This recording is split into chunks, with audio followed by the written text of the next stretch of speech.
Hello and welcome to my YouTube channel. Today we'll be learning how to paint a very vibrant and wavy seascape in just under 10 minutes. Yes, you heard it right. Go grab your supplies and join me. Here's what you'll need. We'll need a watercolor paper. I'm using Bristol's 25% cotton 300 GSM watercolor paper. You could use a chart if you don't have a watercolor paper. I'm taping down my paper on all four sides using masking tape. This will give me a clean white border and also prevent my paper from warping.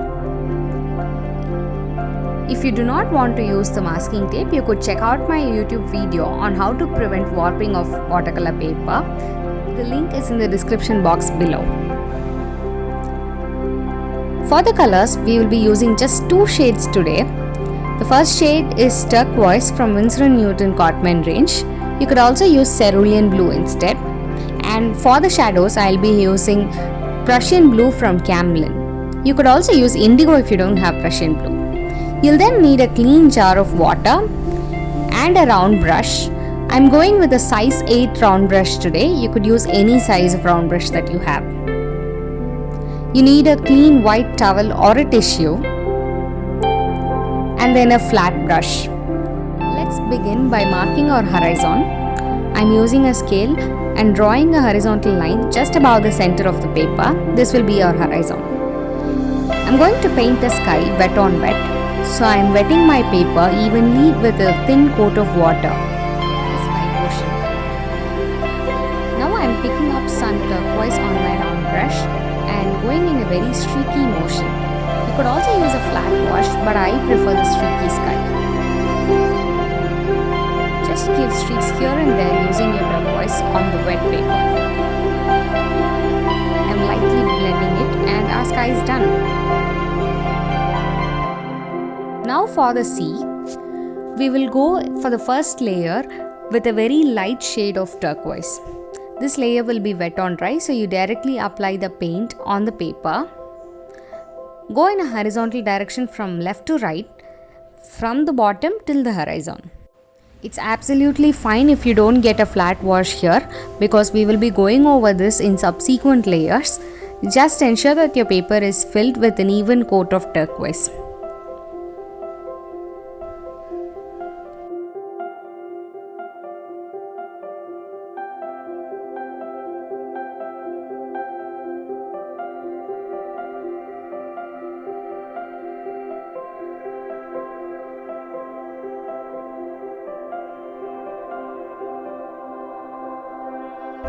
Now I'm going over this layer with a coat of water because I want to ensure that my layer is wet for the subsequent layers. We will be doing a wet or dry over this layer, so ensure that there is enough water in this layer and it doesn't dry up fast. Next, I'm taking some Prussian blue on my round brush and going in a very random curvy motion over the first layer. It's okay if your paint spreads in this layer, it will give us a good blending. These curves are very random. Ensure that you are leaving enough space between two waves to show the highlights. Repeat this random curvy motion from the bottom till the horizon. Keep in mind to let enough space between two curves so that we have the highlights, because it will be difficult to correct it later on.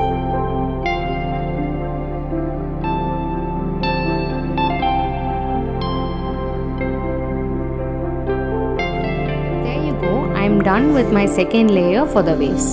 This layer is called the shadow layer, created using the dark blue here. I'm going in on the curves once again with my round brush to ensure there are no hard edges. I'm simply blending it with the background by running my brush over the dark blue waves.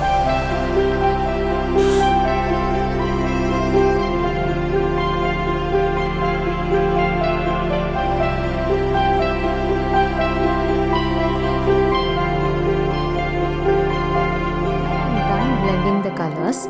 Next, I'm going with a very dry brush and lifting some color off near the waves to ensure my highlights are still intact. You could skip this step if you feel that your turquoise is visible very well. Remember to do the lifting in the same curvy motion in which we created the waves. Next, I'm starting with my third layer. I'm taking even darker tone of Prussian blue and going over the waves in the same curvy motion. I'm not putting my brush on the turquoise. Instead, I'm going over in the existing waves in order to preserve my highlights.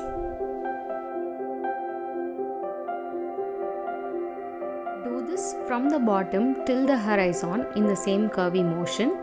In case you're happy with the colors that you have obtained, you could also skip this step. Remember that the paint and the paper should be still wet while you're doing this step. In case your paper has dried, apply an even coat of water throughout the C portion and then start doing this step. Otherwise, you will end up getting hard edges called the cauliflower effect.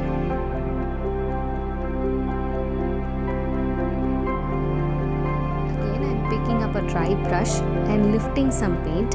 For lifting, you just need a clean dry brush and run it over the areas where you want to preserve your highlights. This dry brush lifting will also ensure that you have a clean blended surface and not hard edges.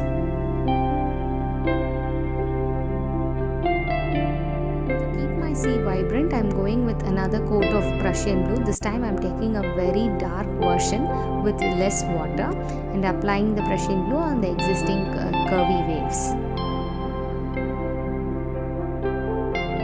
You can now clearly see our sea coming up together well with the waves visible very well.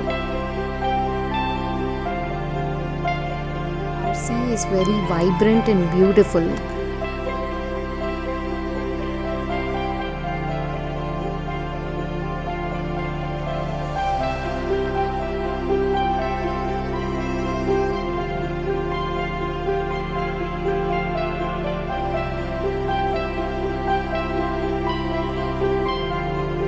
Using my flat brush, I'm just blending the colors out so that they are not sticking out darkly in one portion and lightly in another portion.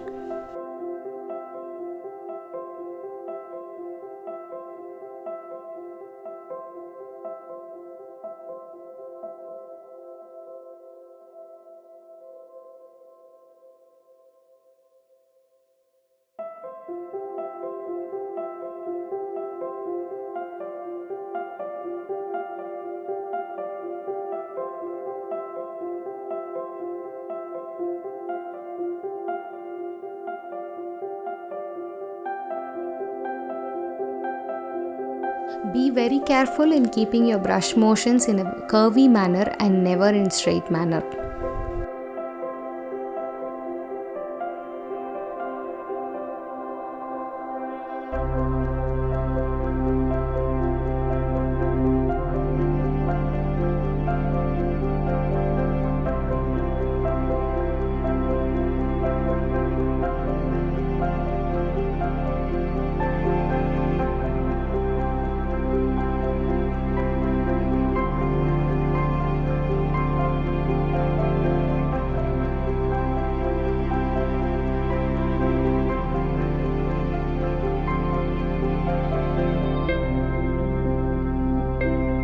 Are now very prominently visible and they are coming up very beautifully. I'm now doing a little bit of lifting to again preserve my highlights. You could always skip this if you're happy with your turquoise.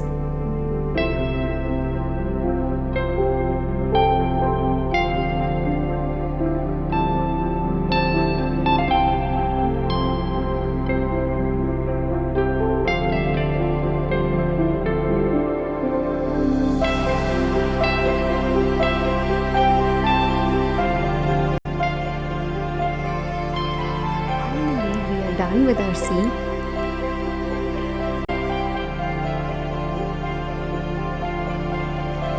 After making corrections to the horizon, our sky is looking a little bit plain, so let's include a small moon in the center of it. I'm using Camlin's Premium Poster Color, white color for this one. You could also use whitener or white gel pen or any white color you have. I'm creating a small circle on above the sea. As you can see, my poster color is not very opaque, and since our background is very light, we need a very opaque moon to make it highlight and show up on it. So I'm going over the moon in multiple layers to make it pop up against the sky. happy with the opacity of my moon, so I'm going to use whitener and create a layer on top of it. Just press your whitener, shake it well and put it on top of it. And then using a brush, you can move the paint around and create a uniform circle. For the sea, as you can see, my highlights are still not great. So what I'm going to do is I'm going to wet the sea part totally. This step you should be using whenever you're working on the sea again, because we have to work wet on wet over the sea. I'm wetting the whole sea portion in a uniform manner, and then I'm going to create highlights using my white poster color. You could substitute it with gouache as well, but I wouldn't suggest acrylic because it's very thick and the blending would be a little difficult. A little bit of the poster color, and wherever I have turquoise, I'm applying the white poster color to create the highlights. You can then blend it with the background so that it doesn't have hard edges.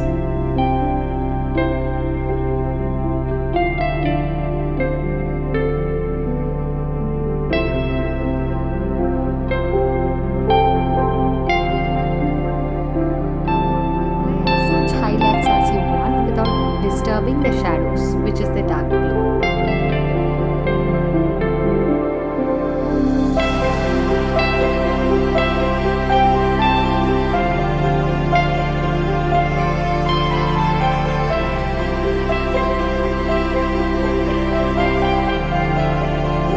That's it. We are done with our sea painting in just 10 minutes. If you enjoyed watching this, do consider like, share and subscribing to my channel. Satisfying part of the video, the tape peel. Always remember to remove your tape in an oblique manner away from the painting to prevent your edges from tearing. Do try the same painting by yourself and post it on Instagram and tag me as All About Watercolors. I would be very happy to see your paintings. You could check out the link to my Instagram page in the description box below. Here's a finished painting. Hope you enjoyed watching this video. Thank you for tuning in. See you all soon in my next video.